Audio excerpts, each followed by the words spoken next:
രാജ്യത്തെ പരമോന്നത നീതി നിയമ സംവിധാനങ്ങൾ വരെ കാവ്യവൽക്കരിക്കപ്പെടുകയാണെന്ന് സിപിഎം കേന്ദ്ര കമ്മിറ്റി അംഗം എ.കെ. ബാലൻ. സിപിഎമ്മിനെ വിവിധ കോണുകളിൽ നിന്നും വളഞ്ഞിട്ടുള്ള ആക്രമണം ശക്തിയായി തുടരുകയാണെന്നും സിപിഎം പാലക്കാട് ഏരിയ സമ്മേളനം ഉദ്ഘാടനം ചെയ്ത് എ.കെ. ബാലൻ പറഞ്ഞു. ഉത്തരേന്ത്യയിൽ ക്രിസ്ത്യൻ കമ്മ്യൂണിറ്റിയും മുസ്ലിം വിഭാഗവും കാവ്യവൽക്കരണത്തിന്റെ ഇരകളാണ്. മണിപ്പൂരിലെ വംശീയ കലാപം അവസാനിപ്പിക്കാനല്ല, ആളിക്കത്തിക്കാനാണ് കേന്ദ്ര സർക്കാർ ശ്രമിക്കുന്നത്. ഇതേ നിലപാടാണ് വഖഫ് വിഷയത്തിലും സ്വീകരിക്കുന്നത്. വികസന കാര്യത്തിൽ ഇതുവരെയുണ്ടാവാത്ത നേട്ടമാണ് കേരളത്തിലുണ്ടായത്. മുഖ്യമന്ത്രിയെയും കുടുംബത്തെയും വളഞ്ഞിട്ടാക്രമിക്കാനുള്ള ശ്രമം നടന്നുകൊണ്ടിരിക്കുകയാണ്.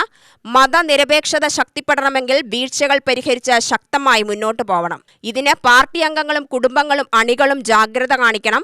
സിപിഎം സമ്മേളനങ്ങൾക്ക് നേരെയാണ് വിമർശനം. ചർച്ചയും തെറ്റുതിരുത്തലും സമ്മേളനവും ഭാരവാഹി തിരഞ്ഞെടുപ്പും പാർട്ടി പരിപാടിയാണ്. കോൺഗ്രസ് നോമിനേറ്റഡ് പാർട്ടിയാണെന്നും എ.കെ. ബാലൻ പറഞ്ഞു. 1991 ശേഷം കോൺഗ്രസിന്റെ ഒരു തട്ടിൽ തെരഞ്ഞെടുപ്പുകൾ നടന്നിട്ടില്ല.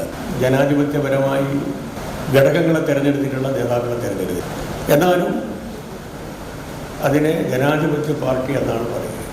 മണ്ഡലം മുതൽ ബ്ലോക്ക് മുതൽ DCC മുതൽ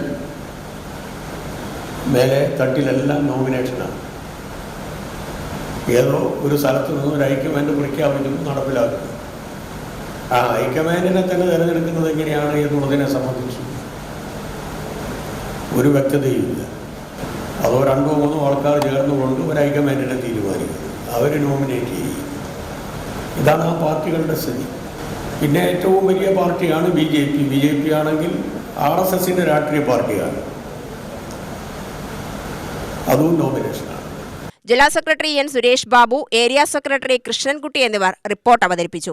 സംസ്ഥാന കമ്മിറ്റി അംഗങ്ങളായ CK രാജേന്ദ്രൻ, ഗിരിജ സുരേന്ദ്രൻ, NN കൃഷ്ണദാസ്, ജില്ലാ കമ്മിറ്റി അംഗങ്ങളായ A Prabhakaran MLA, Vijayan, KK Divakaran, TK Naushad എന്നിവർ സംസാരിച്ചു.